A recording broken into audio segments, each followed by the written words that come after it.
Cricket के अंदर अभी बाय द वे आईपीएल तो ऑब्वियसली चर्चा में है, पर साथ में एक और चीज़ बड़ी चर्चा में है, पाकिस्तान क्रिकेट। जिस हिसाब से रिसेंटली हुआ कि पाकिस्तान वर्सेस बांग्लादेश ने वाइट वॉश कर दिया, मतलब रावलपिंडी में जाके उनके घर में जाके 2-0 से सीरीज समाप्त कर दी। बांग्लादेश की एक्सेप्शनल परफॉर्मेंस थी, पर हम देख रहे हैं सर कि अगर आप बात कर लें ओडीआई वर्ल्ड कप, उससे पहले एशिया कप, फिर रिसेंटली ऑस्ट्रेलिया सीरीज, अब ये बांग्लादेश सीरीज, लगातार पाकिस्तान क्रिकेट का वो डाउनफॉल दिख रहा है। क्या वो रीज़न क्या है? क्योंकि बहुत सारी खबरें ये भी आ रही है कि टीम में आपस में बन नहीं रही है, बहुत सारे कॉन्फ्लिक्ट्स हैं। तो पाकिस्तान क्रिकेट का डाउनफॉल क्या, ये सबसे बड़ा डाउनफॉल है पाकिस्तान क्रिकेट के अंदर अब तक? कह सकते हैं, क्योंकि जब मैंने क्रिकेट देखना शुरू किया तो इमरान खान साहब रिटायर हो रहे थे।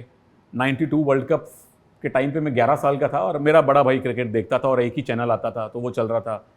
तो उस दौर से लेके बाद में वसीम वकार का युग पैरेलल शुरू हुआ। हमने मुश्ताक अहमद और सकलैन मुश्ताक को देखा, शोएब अख्तर को देखा, आप लोगों ने भी देखा होगा। तो उस टाइम वो टीम ऐसी थी जो मतलब जिसको हराना एक चुनौती होती थी, और अब बांग्लादेश उनके घर में जाके हरा रही है। और मैं चीज़ों को देखता हूँ बड़े पर्सपेक्टिव से, एज अ कमेंटेटर में ये मैंने खुद को सिखाया है, हमारे सीनियर्स ने भी सिखाया है कि चीज़ों को देखने के दो पर्सपेक्टिव रखो, एक ऑब्जेक्टिव एक सब्जेक्टिव। जब हम सब्जेक्टिवली देखते हैं ना तो कहानी बड़ी क्लियर समझ में आती है।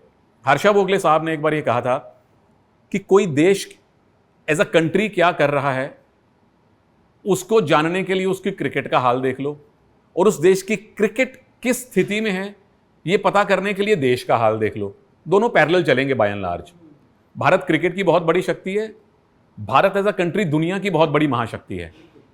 पाकिस्तान एज अ क्रिकेट हमने देख लिया, पाकिस्तान एज अ कंट्री कहां खड़ा है। रोज उनको चाइना से फाइनेंशियल मदद मिलेगी तो उनके घरों में चूल्हा जलेगा, विच इज सैड। नहीं होना चाहिए। हमारा पड़ोसी है, वो देश अगर अशांत होगा तो आग हमारे पड़ोस में ही लगी हुई है, विच इज सैड। अब आपकी प्रायोरिटीज क्या रही हैं? पाकिस्तान की एज अ कंट्री प्रायोरिटी क्या रही है? सिर्फ इंडिया से पंगा लेना? वो करते करते आपने खुद को बर्बाद कर लिया। सही बात है। जब देश एज अ कंट्री जब डाउनफॉल में जाएगा तो स्पोर्ट्स तो उसी देश का छोटा सा हिस्सा है। Bharat as a country grow कर रहा है, Bharat as a cricket playing country, Bharat as an Olympic playing country, Bharat as a sports playing country, Bharat as a scientific development country. दुनिया की कितनी बड़ी बड़ी कंपनीज, आप जाओ ट्विटर पे पता लगेगा, सारे सीईओज इंडियन हैं। तो हम as a overall country grow किए हैं जिसमें स्पोर्ट्स भी आता है। पाकिस्तान एज अ कंट्री नीचे आया है जिसमें स्पोर्ट्स भी आता है। लास्ट रिएक्शन है, ये जो कंपैरिजन होता है बाबर और विराट का, कोई कंपैरिजन है? इंटरव्यू खत्म, there is no comparison. Babar की कहीं पर कोई परफॉर्मेंस नहीं है, चाहे आप T20 वर्ल्ड कप उठा लें, ओडीआई वर्ल्ड कप उठा लें, और विराट हमेशा चाहे बड़ा मैच हो चाहे कहीं पर। मैं यही तो पूछ रहा हूँ, ये सवाल पूछ क्यों रहे हो मेरे से? ये कोई सवाल ही नहीं है।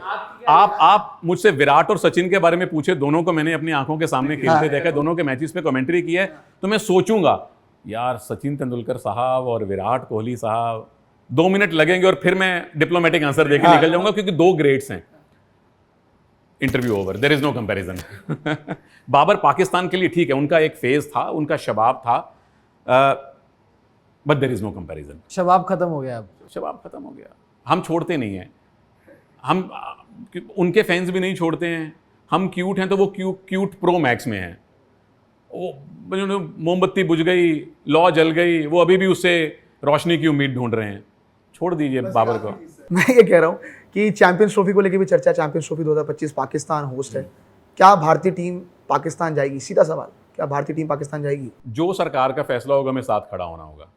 अगर चैंपियंस ट्रॉफी वहीं हो रही है फाइनल, उसमें कोई चेंज नहीं है, और अगर हमारी होम मिनिस्ट्री को लगता है कि प्लेयर्स की सेफ्टी रिस्क में है, that is bigger than any trophy, no doubt, क्योंकि उससे बड़ा कुछ भी नहीं है। श्रीलंका के साथ जो एक डेकेड पहले हुआ तो हम सब ने देखा है। And let's face it, Pakistan बहुत सेफ मुल्क नहीं है। और एक होता है threat perception, security risk. Bangladesh के लिए, इंग्लैंड के लिए सिक्योरिटी रिस्क जो वहां पे है और जो भारत के लिए, उसमें फर्क होगा, जमीन आसमान का फर्क। तो let the authorities take the call. हमारे पास एजेंसीज हैं, बड़ी काबिल एजेंसीज हैं जो थ्रेट परसेप्शन ढूंढती हैं। अगर उन्हें लगता है कि जाना वहां सेफ है, बिल्कुल जाना चाहिए। अगर वो डिसाइड करते हैं कि नहीं, खिलाड़ियों की जिंदगी रिस्क पे है, और वो डिसाइड करते हैं नहीं जाना है, तो नहीं जाना चाहिए। हमें सरकार को बैक करना चाहिए इस पर।